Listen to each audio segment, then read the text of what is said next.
kita merasa kayak, membicarakan kesehatan reproduksi itu, tabu.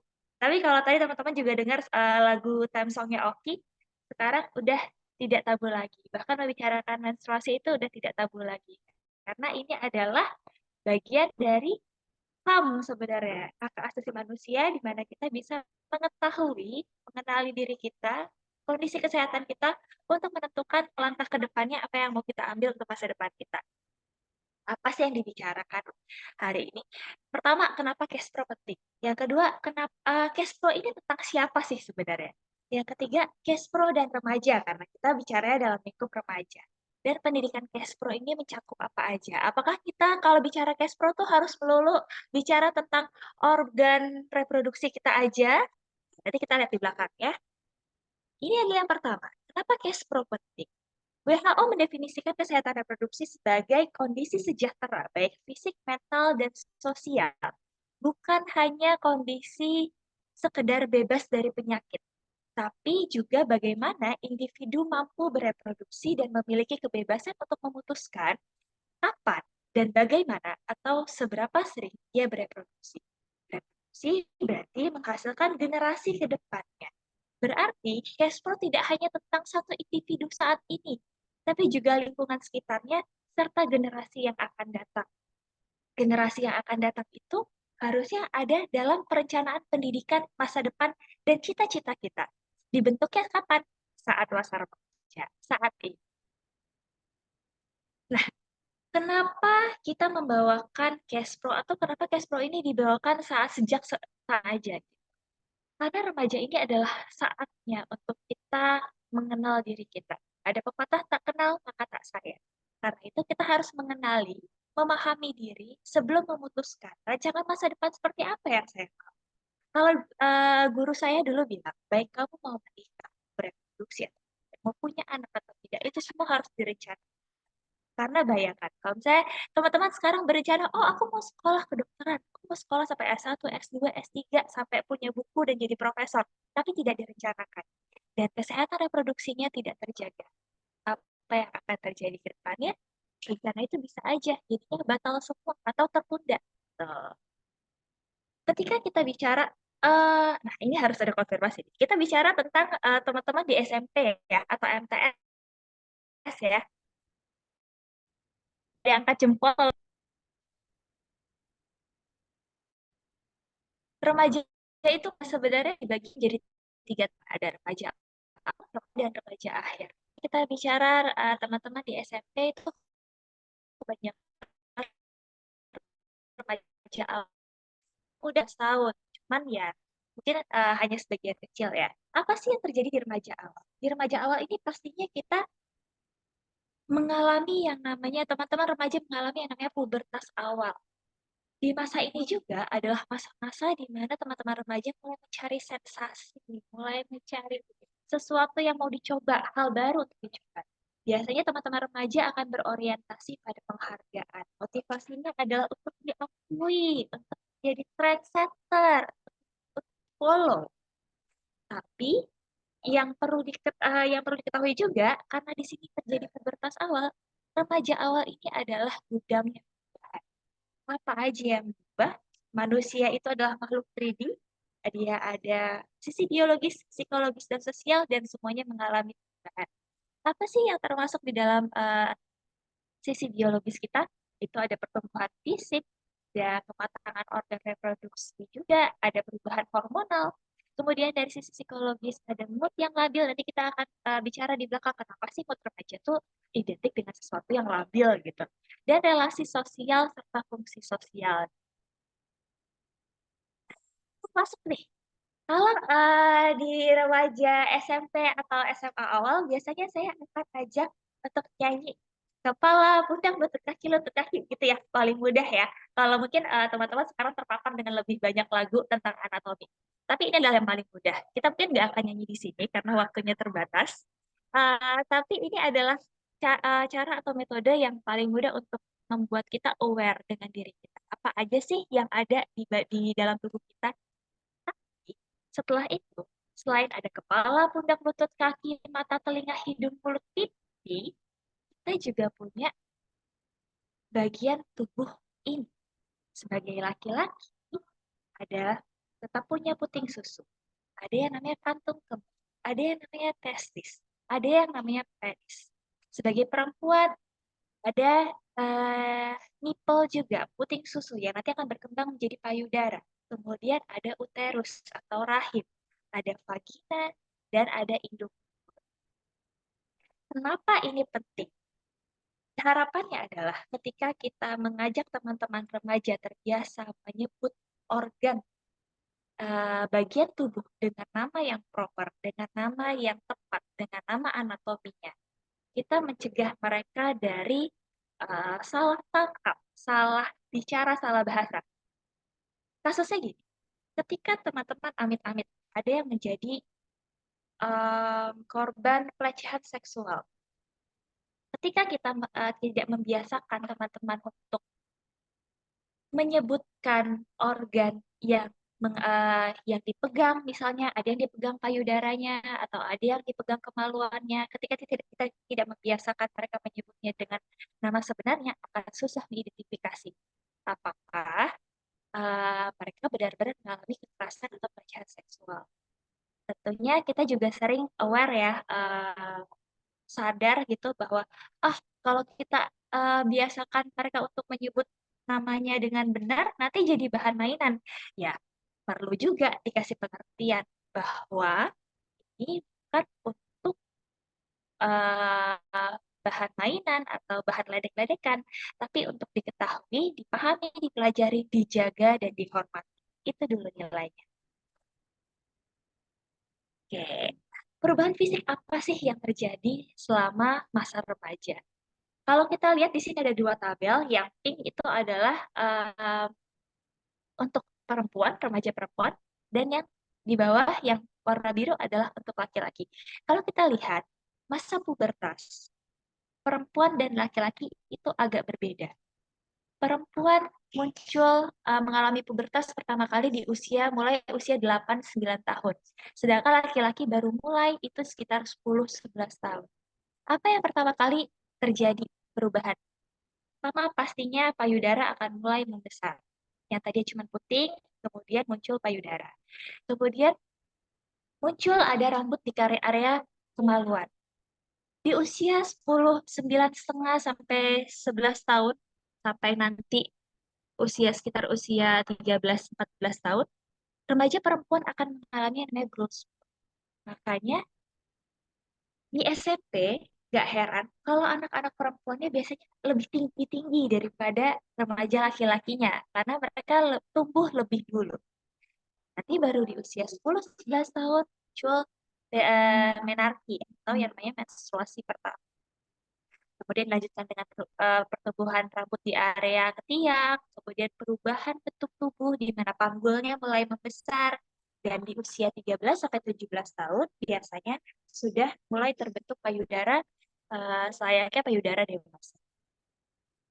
Kalau di laki-laki gimana? Kalau di laki-laki uh, pembesaran skrotum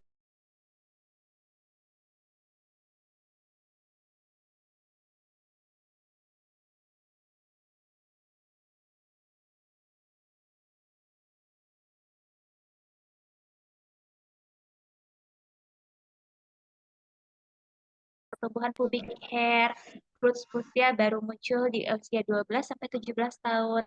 Ada perubahan body shape juga. Dadanya semakin bidang, bahunya semakin bidang, dan baru diikuti dengan pertumbuhan rambut di area ketiak dan wajah. Jadi kalau di sini mau ditanya lagi, ini anak perempuan, remaja perempuannya baru dapat height pertama, berarti mau tambah tinggi lagi nih. Kira-kira tepat nggak ya?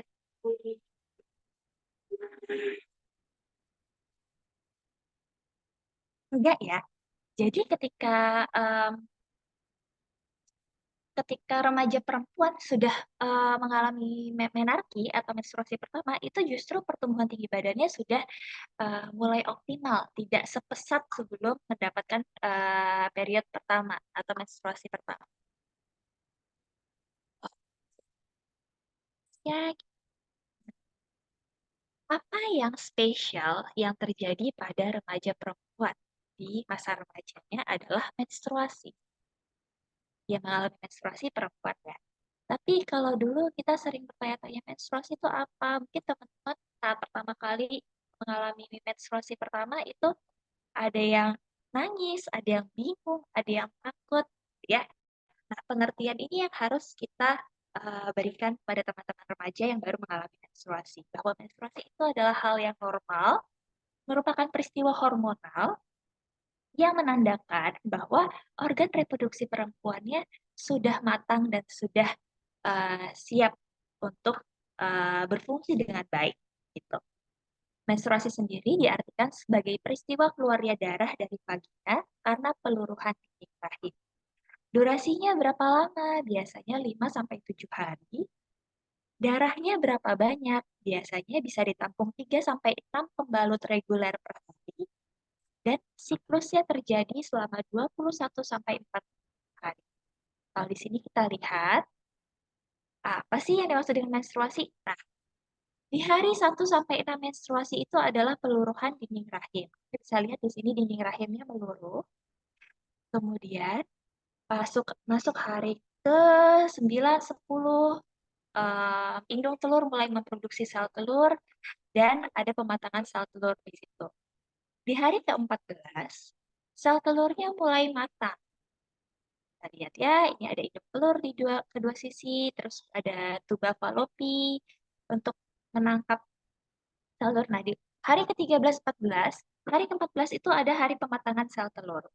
Setelah dimatangkan, sel telur akan berjalan menuju tuba falopi. Kalau terjadi pembuahan, di sini sel sperma akan bertemu dengan sel telur di tuba falopi dan akan masuk ke rahim. Kalau tidak terjadi pembuahan, maka sel telur akan masuk ke rahim dan nantinya akan diserap kembali oleh tubuh, menghilang. Sedangkan dinding rahim yang dipersiapkan untuk calon bayi saat terjadi kehamilan akan meluruh dan menjadi darah menstruasi. Oke, nah di sini ini adalah fase-fase yang dijelaskan tadi. Ada fase ovulasi, ada fase pasca ovulasi, fase menstruasinya, dan fase praovulasi. Kalau pada remaja awal yang baru mendapatkan haid pertamanya, biasanya siklus haidnya agak kurang teratur. Nah, bulan ini dia bisa datang bulan tidak, kadang siklusnya memanjang, kadang siklusnya memendek. Maka dari itu biasanya kita akan menyarankan teman-teman remaja untuk mencatat siklusnya. Kalau dulu harus pakai kalender, kalau sekarang kayaknya lebih mudah ya. Ada banyak aplikasi yang bisa membantu teman-teman dalam mencatat siklus menstruasinya. Salah satunya menstruasi identik dengan apa sih? Kalau kita biasanya, aduh udah mau mens nih, udah mau menstruasi, ada yang namanya PMS, premenstrual syndrome. PMS ini sebenarnya apa sih? PMS adalah akibat dari kerja hormon. Dipengaruhi juga oleh dengan hormon. Apa aja yang terjadi pada PMS? Ada mood swing, ada food craving, saya ingin makan yang manis-manis, ya. Rasanya ingin banyak makan. Kemudian muncul jerawat dan bisa terjadi kram. Nah, ini bisa jadi normal kalau misalnya kramnya terjadi di hari pertama, hari kedua menstruasi. Kemudian darah haidnya masih normal, tidak memanjang. Boleh minum obat pereda nyeri nggak? Boleh ya. Jadi kalau memang sedang PMS, sakit perut, kram perut, boleh minum obat pereda nyeri. Biasanya yang digunakan adalah paracetamol. Nanti kalau teman-teman di klinik mungkin ada UKS di sekolah bisa disediakan paracetamol untuk membantu teman-teman yang baru menghadapi kram perut di menstruasi hari pertama, hari kedua. Ketika sudah besar, sudah mulai remaja, kita juga punya tanggung jawab lebih untuk menjaga kesehatan organ reproduksi. Gimana caranya? Pertama, yang jelas dengan menggunakan pakaian dalam yang nyaman. Pakaian dalam terbuat dari katun. Kemudian luarannya, celananya juga jangan terlalu ketat karena pakaian yang ketat akan mudah membuat lembab dan terjadi gesekan sehingga mudah lecet di area genital. Kemudian pakaian dalam diganti minimal 2 kali sehari dengan yang baru, jangan side A, side B. Kemudian membasuhnya gimana? Cara membasuhnya adalah dari depan ke belakang setiap habis buang air kecil atau buang air besar. Vagina atau organ reproduksi tidak perlu dibersihkan dengan sabun atau cairan pembersih lainnya. Nah, vagina sebenarnya adalah organ yang cerdas, yang pintar. Sudah ada kuman-kuman baik, flora-flora normal di sana untuk mengatur keasaman dan kebersihannya gitu. Nanti dia bisa membersihkan diri sendiri. Jadi nggak perlu tuh sabun-sabun kewanitaan, cairan pembersih itu sebenarnya nggak perlu. Terus berapa kali sih kita sebaiknya ganti pembalut? Ganti pembalut dianjurkan setiap 4 jam. Kalau sudah penuh. Jadi kalau memang sudah 4 jam, aduh tapi masih sedikit-sedikit nih, diganti aja. Supaya tidak menjadi sarang kuman untuk berkembang biak dan akhirnya nanti bisa menyebabkan infeksi. Kalau lagi menstruasi boleh keramas nggak ya? Ada yang pernah dengar mitos ini nggak? Aduh, kalau lagi menstruasi jangan keramas gitu. Ini mitos ya. Jadi selama menstruasi kita dianjurkan untuk mandi yang bersih, boleh keramas, tidak masalah. Terus gimana cara membuang pembalut yang benar? Pembalut yang benar, cara membuang pembalut yang benar adalah dengan melipat, kemudian membungkus dengan kertas koran atau kertas bekas atau plastik, kemudian langsung dibuang ke tempat sampah. Perlu dicuci nggak? Sebenarnya tidak ada alasan medis, tidak ada alasan khusus untuk mencuci. Kalau misalnya itu biasanya dari kebiasaan rumah tangga masing-masing. Kalau misalnya sampahnya memang digabung, kemudian risi, ya dan airnya ada, airnya memadai, ya kalau mencuci silahkan. Tapi tidak ada alasan khusus untuk wajib mencuci. Nggak, cukup dilipat, dibungkus, dibuang di kotak sampah. Kalau teman-teman mau mencari referensi untuk kebersihan menstruasi ini yang saya kutip adalah buku Kenapa Berdarah dari UNICEF. Di sana dijelaskan secara rinci bagaimana ya cara menjaga kebersihan reproduksi, terutama saat haid. Nah, bicara reproduksi dan generasi mendatang, kita biasanya juga bicara tentang bumi dan lingkungan. Kita tahu bahwa sampah eh, pembalut sekali pakai itu menjadi penyumbang sampah terbesar ya, salah satu penyumbang sampah terbesar. Karena itu, kalau teman-teman sudah merasa mumpuni, sudah merasa terbiasa, sumber dayanya ada, air untuk cucinya ada, eh, peralatan sanitasi menstruasi tidak sekali pakai seperti pembalut kain atau menstrual cup itu bisa menjadi pilihan. Karena siklus haid pada masa remaja awal itu tidak teratur, jadi kita sangat menyarankan bahwa remaja putri itu membawa satu pouch kecil, satu kantong kecil. Isinya apa? Isinya ada pembalut bisa, atau perlengkapan kebersihan menstruasi lain seperti tadi menstrual cup, ada satu celana dalam ganti, dan handuk untuk mengering. Itu dibawa di tas. Jadi kalau misalnya udah deket-deket waktunya, kadang kan dia bisa lebih cepat atau lebih lambat. Nah, itu bisa membantu. Siapa aja sih yang perlu tahu tentang pengetahuan tentang kebersihan menstruasi? Ternyata bukan cuma perempuan loh. Laki-laki juga diharapkan paham tentang menstruasi. Bahwa menstruasi adalah proses normal yang dialami setiap perempuan saat beranjak dewasa. Kenapa kita mau laki-laki juga paham tentang menstruasi? Pertama, yang terutama agar bisa menghargai, gak dijadikan bahan ledekan, gak dijadikan bahan mainan, diharapkan bisa berlaku sopan dan baik banget, dan diharapkan sekali bisa menawarkan bantuan. Jadi nih yang cowok-cowok, kalau misalnya ketemu temannya di sekolah, ada yang tembus, jangan diteriakin dari ujung koridor ke ujung koridor gitu ya. Tapi didekati, dikasih tahu baik-baik secara sopan, terus ditawarkan, mau nggak pakai jaket dulu? Boleh loh, apalagi kalau lagi PDKT. Nah, gitu kan? Pak, kalau kalau tadi soal perempuan, kalau sekarang laki-laki, apa sih yang khas terjadi pada remaja laki-laki saat mengalami pubertas, yaitu mimpi basah. Mimpi basah juga merupakan satu hal yang normal ya, teman. Dan bisa terjadi, bisa tidak. Sebenarnya mimpi basah itu apa sih? Mimpi basah itu sebenarnya adalah proses ejakulasi, keluarnya sperma dan cairan semen dari penis. Jadi itu adalah murni peristiwa biologis. Tidak perlu malu, karena mimpi basah merupakan tanda bahwa organ reproduksi mulai berfungsi. Kalau teman-teman merasa perlu, silakan bicarakan dengan orang tua atau orang dewasa yang perlu dipercaya. Kalau merasa perlu konsultasi ke profesional, silakan. Apa yang harus dilakukan saat mengalami mimpi basah? Yang pertama, pastinya ganti alas tidur yang sudah kotor atau basah, cuci, kemudian ganti dengan bersih. Nah, karena di sini teman-teman diharapkan bisa uh, menyalurkan ilmu. Gimana sih ketika kita berbagi tentang kesehatan reproduksi? Ketika kita memberikan edukasi Bapak Ibu, terutama ketika mendampingi remaja dan memberikan konseling atau memberikan edukasi. Yang pertama, lakukan dari aksi. Mulai dari aksi, dari kitanya dulu. Kalau kita mau mereka tidak memberikan stigma satu sama lain terhadap apa yang terjadi pada kesehatan reproduksi mereka, kita pun harus mulai dengan menghapus stigma dan tidak menghakimi. Yang kedua adalah harus tenang dan menyiapkan. Kemudian jujur.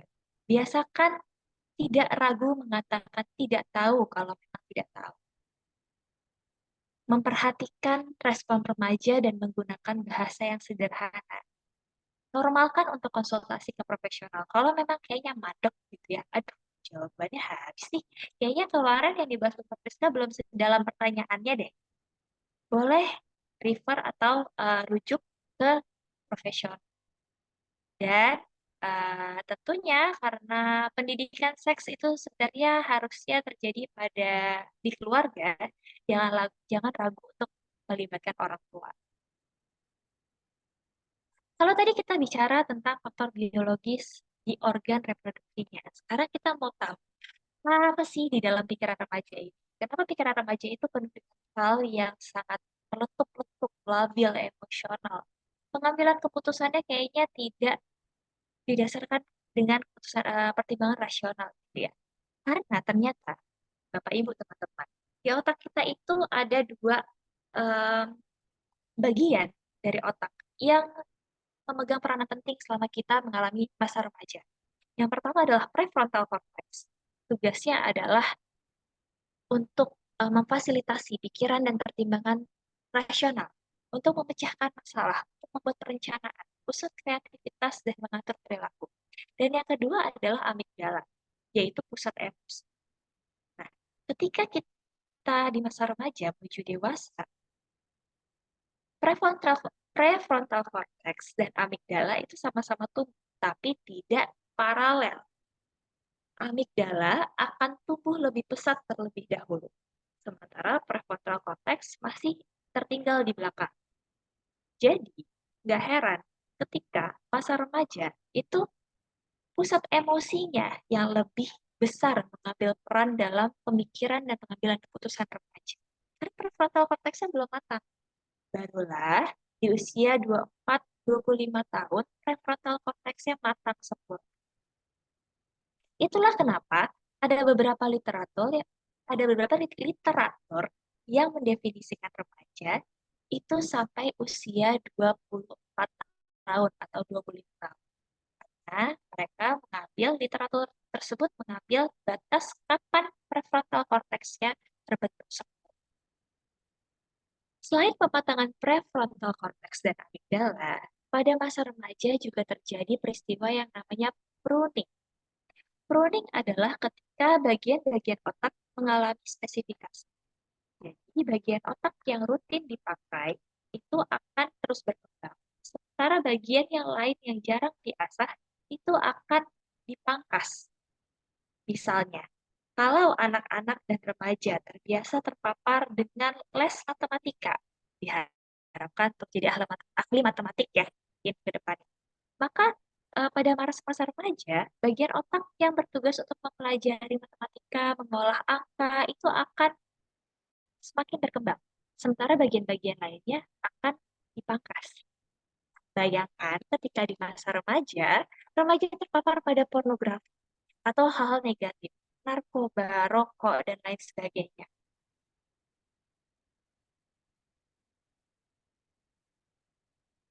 Oke, zoomnya off ternyata. Iya ya.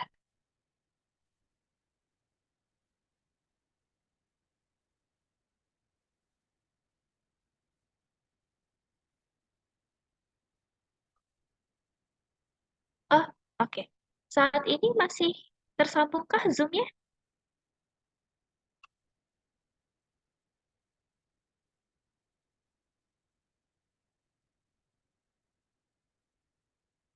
Masih ya? Masih dong. Oh, oke. Saya lanjut ya. Tadi sampai pruning. Bayangkan kalau misalnya pada peristiwa pruning ini, remaja justru terpapar dengan pornografi, dengan adiksi internet, dengan hal-hal buruk yang ada di sekitar kita. Kalau nggak salah, kemarin sempat ngobrol juga bahwa di lingkungan sekitar sekolah ada juga yang dekat dengan tempat hiburan malam ya, gitu. Ya, ketika terpapar dengan hal seperti itu dan terbiasa, maka bagian otak yang lain pun yang sebenarnya bisa dioptimalkan untuk potensi yang lebih bagus pun akan ditinggalkan, akan mengalami kelumpuhan. Itu adalah itu bisa membawa dampak yang negatif bagi perkembangan remaja tentunya. Kalau tadi kita sudah tahu alasan anatomisnya, kenapa pikiran remaja sejelimet itu, selabil itu, ini adalah proses emosinya. Sudah tahu amigdala mengambil peranan besar, makanya dia perasaannya lebih labil dan mudah berubah. Kemudian remaja juga cenderung untuk menyukai tantangan dan berani mengambil risiko. Menyukai hal-hal baru, mencoba hal-hal yang baru. Kalau pada remaja awal biasanya akan lebih labil karena mereka mulai aware dengan, mulai sadar dengan bentuk dan perubahan yang ada pada fisik dirinya. Semua ini tidak selalu bernilai negatif, tidak selalu berdampak negatif, asalkan dikelola dengan tepat. Melatih menamai emosi yang muncul ketika emosi-emosi